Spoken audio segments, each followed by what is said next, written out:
Dans ce second épisode, on parle des Apple Watch série 10, des AirPods 4, ainsi que des nouveaux coloris du AirPod Max et de l'Apple Watch Ultra 2. Bonjour et bienvenue dans Maxilux, j'espère que vous allez bien. Si t'es ici, c'est que t'aimes la tech, donc abonne-toi, like la vidéo, et nous on va commencer en parlant de l'Apple Watch série 10. Avec son écran de 42 ou de 46 mm, qui grandit donc d'un millimètre par rapport à l'année dernière, toujours un écran OLED, avec une luminosité comprise entre 1 et 2000 nits. Nous aurons un capteur de fréquence cardiaque, optique et électrique, comme sur toutes les autres Apple Watch, un capteur de température, un altimètre ainsi qu'un profondimètre. Toujours jusqu'à 18 heures d'autonomie en utilisation classique et jusqu'à 36 heures avec le mode économie d'énergie. Apple a annoncé un nouveau système de chargement avec les mêmes galets qu'avant, qui permet une recharge entre 0 et 80% en 30 minutes. Pour la première fois, les haut-parleurs peuvent lire les contenus multimédia. Vous pourrez lire de la musique comme des podcasts directement sur votre montre, sans prendre de perte d'AirPods.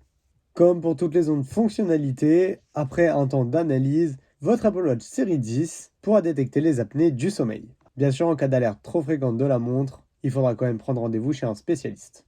Pour les boîtiers aluminium, on a 3 couleurs, noir de jet, un rose et un argent.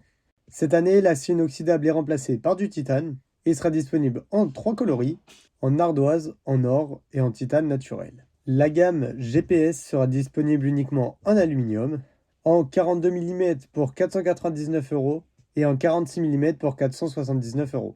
Le modèle cellulaire, quant à lui, en 42 mm en alu, il coûtera 569 € et en titane, il coûtera 799 €.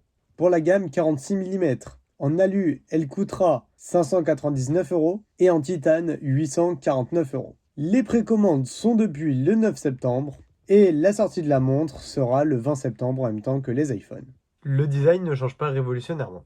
On va avoir certes des cadrans plus grands qui vont gagner 1 mm par rapport à la version série 7, 8 et 9, qui vont perdre 1 mm d'épaisseur, ce qui fait qu'on aura des montres très fines et un peu plus grandes et près de 10 grammes plus légères. Les écrans seront aussi beaucoup plus fins.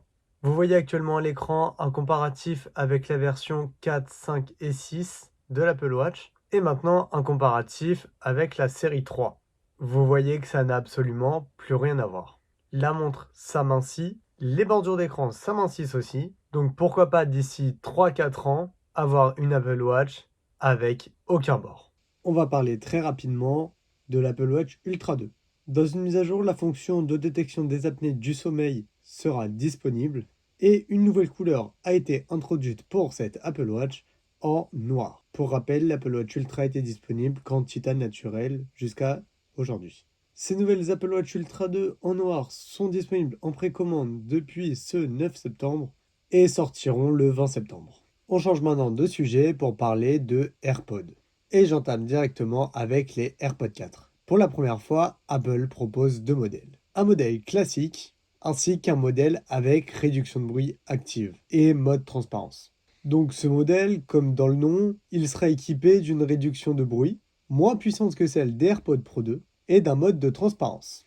Ce modèle sera équipé d'un boîtier avec des haut-parleurs de localisation et d'un boîtier de recharge sans fil compatible avec le galet de l'Apple Watch comme le boîtier des AirPods Pro 2. Les deux modèles sont équipés d'une puce H2, les boîtiers sont moins larges que ceux des AirPods 3 avec une perte quand même de 4 mm en largeur. Ils ne sont disponibles que en blanc, les AirPods 4 classiques coûteront 149 € et les AirPods 4 avec réduction de bruit coûteront 199 €. Ils sont disponibles en précommande depuis le 9 septembre et sortiront le 20 septembre. Je vais maintenant enchaîner avec le AirPod Max USB-C.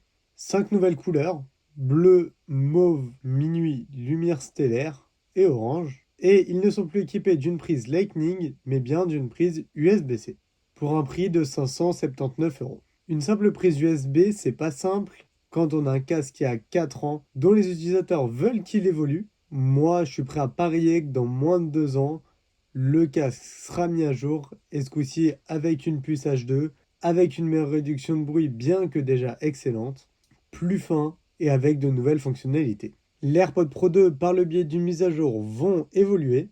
Ils pourront désormais vous faire passer un test auditif et servir pour amplifier les discussions en cas de problème auditif.